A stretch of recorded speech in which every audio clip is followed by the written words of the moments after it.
আসসালামু আলাইকুম দর্শক।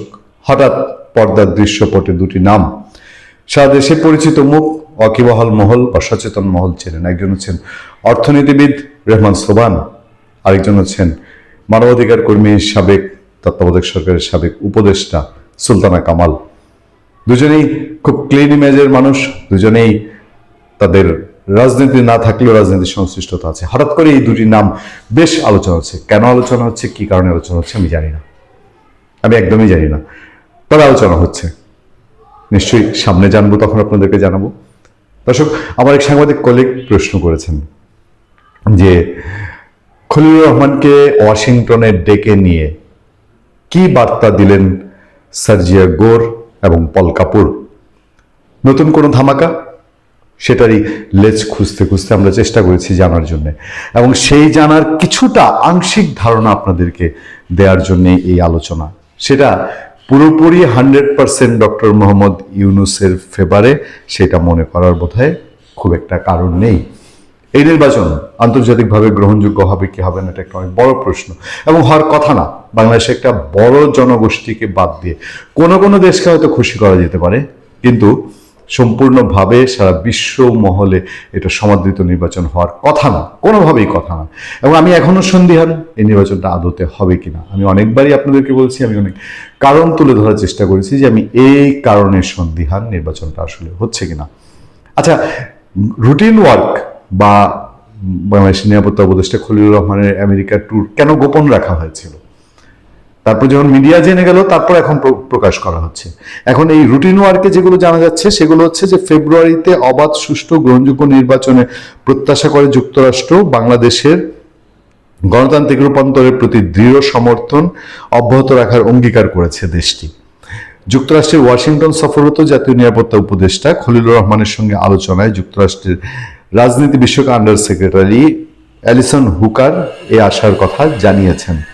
খলিলুর রহমান যুক্তরাষ্ট্র থেকে উল্লেখযোগ্য পরিমাণে কৃষি পণ্য আমদানি বাড়ানোর ফলে দুই দেশের মধ্যে বাণিজ্য সম্প্রসারণের সম্ভাবনার কথা তুলে ধরেন। তিনি সাম্প্রতিক ভিসা বন্ডের প্রেক্ষাপটে বাংলাদেশ ব্যবসায়ীদের যুক্তরাষ্ট্রে ভ্রমণ সহজীকরণের জন্য অনুরোধ জানান। কি না করেছে আমেরিকার জন্য!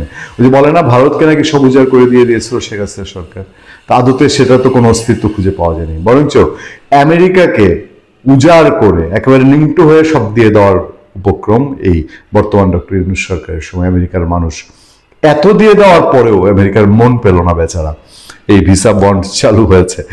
সম্ভব হলে স্বল্পমেয়াদী ব্যবসায়িক B1 ভিসার ক্ষেত্রে বাংলাদেশি ব্যবসায়ীদের ভিসা বন্ড থেকে অব্যাহতি দেওয়ার বিষয়টি বিবেচনার আহ্বান জানান। মানে আপনি ভিসা চাইলে আপনাকে $15,000 দিতে হবে। $15,000 মানে প্রায় এখনকার মূল্যে 17-18 লাখ টাকা। খলিলুর রহমান গাজায় প্রস্তাবিত মোতায়েনযোগ্য আন্তর্জাতিক স্থিতিশীলতা বাহিনীর অংশ হতে নীতিগতভাবে বাংলাদেশের আগ্রহের কথা জানান। অ্যালিসন হুকার বলেন, এ গুরুত্বপূর্ণ বিষয়ে যুক্তরাষ্ট্র বাংলাদেশের সঙ্গে একযোগে কাজ করতে আগ্রহী। অ্যালিসন হুকার বিষয়টি স্বীকার করে বলেন, যুক্তরাষ্ট্র সরকার এ বিষয়ে ইতিবাচক বিবেচনা করবে। তিনি আরও উল্লেখ করেন, ভবিষ্যতে পর্যটকদের অতিরিক্ত সময় দেশটিতে থাকার হার উল্লেখযোগ্যভাবে কমে এলে যুক্তরাষ্ট্র ভিসা বন্ড সংক্রান্ত বর্তমান শর্তাবলী পুনর্বিবেচনা করতে পারে। এছাড়া তিনি অনিবন্ধিত বাংলাদেশিদের প্রত্যাবর্তনে বাংলাদেশের সহযোগিতার জন্য গভীর কৃতজ্ঞতা প্রকাশ করেন। ওয়াশিংটনে বাংলাদেশের প্রেস উইং এর মিনিস্টার গোলাম মোর্তজা তিনি জানাচ্ছেন, স্থানীয় সময় অনুযায়ী 9 জানুয়ারি জাতীয় নিরাপত্তা উপদেষ্টা যুক্তরাষ্ট্রের রাজনীতি বিষয়ক আন্ডার সেক্রেটারি ছাড়াও দক্ষিণ ও মধ্য এশিয়া বিষয়ক সহকারী মার্কিন পররাষ্ট্রমন্ত্রী পল কাপুরের সঙ্গে মার্কিন পররাষ্ট্র দপ্তরে আলোচনা করেন। এছাড়া তিনি বাংলাদেশে যুক্তরাষ্ট্রের নতুন রাষ্ট্রদূত হিসেবে ব্র্যান্ট ক্রিস্টেনসনের শপথ গ্রহণ অনুষ্ঠানে অংশ নিয়েছেন।